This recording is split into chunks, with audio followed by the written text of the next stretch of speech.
Mace Hirshman. 1942, I enlisted. I went overseas with 250,000 soldiers on the U.S. West Point. I remember my mother coming home, and I said, I already had my draft card. I said, Mom, I got called up. So, you know, Jewish mother, she fainted. So I went over to Fort Thomas, Kentucky, and I said, I want to enlist. And they said that we got too many soldiers now. Go someplace else. So I said, where? They said, go up to Wright-Patterson Field, they'll take you. So I went up to Wright-Patterson Field, and they said, we'll take you right away. So my sister drove me up there, and so my mother says, you don't want him. He says, we'll take 100 more like him. So we went in there. Then I go in there, and I get a nosebleed from flying. So they said, you go back into the infantry. So I was Army Air Force. I was in both outfits. That's it.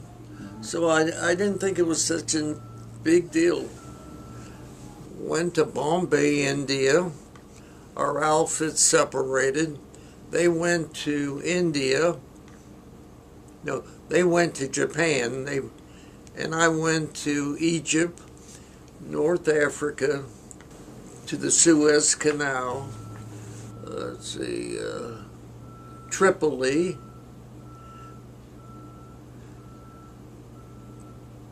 Tunisia. Well, anyhow, we got transferred to England for the invasion of France. And I was stationed in England with a completely different outfit, didn't know anybody. For Africa, I went to England. From England, I was there with General Eisenhower. Yeah, Normandy. I was in Normandy. Yeah. And so you were on the ship that went to Normandy, and you fought in that battle. How long were you in France? I was there all the way to the Battle of the Bulge. Yeah. I got 2 Bronze Stars. And I had a call up to find out how I got it. I didn't know how I got it.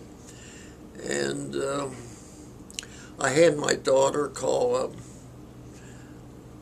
because at that time I was home already and I was sick and I couldn't remember. I rescued a couple of fellows that were, they weren't captured, but they were yelling for their mother. And it came back to me then. That's how I got it. But my daughter got the information from, they had the information that I rescued a couple of boys, and that's how I got my Bronze Stars. That's great. That is cool. That's a big honor. I never got to Berlin. I did meet the Russians. And Patton. That Patton was a tough son of a gun, yeah. Let's see what I was there when he slapped the soldier, I remember that. I didn't see it, but I was there. Oh, I got all the way to Germany, yeah. And I was there during the Holocaust. I was in Hamburg, Germany. And the Holocaust was a big thing. We didn't know anything about the Holocaust. They didn't tell us anything. We didn't know that what Hitler did. And Eisenhower had us go and take a look at the bodies. It was terrible. The Germans didn't believe that this happened. The Germans didn't know it either, supposedly. And the ones in Hamburg, Germany didn't believe it. And the Americans grabbed these guys and said you had to believe it. And these Germans says no, they didn't believe. The women were crying. They didn't believe that what Hitler did. Now, whether that's true or not, I don't know. What were your feelings? Oh, I was mad as hell. In those days, I was a pretty husky, strong guy, and I went after him. Oh, I was really aggravated. Then I went to Nuremberg, and I'm sitting they had a big stadium there, and I'm sitting in the stadium because the war was already over. So they say you're going to Japan. I said, didn't I have enough of this? But then we got a notice that the war is over in Japan, the atom bomb. So I didn't have to go. So that was a good thing.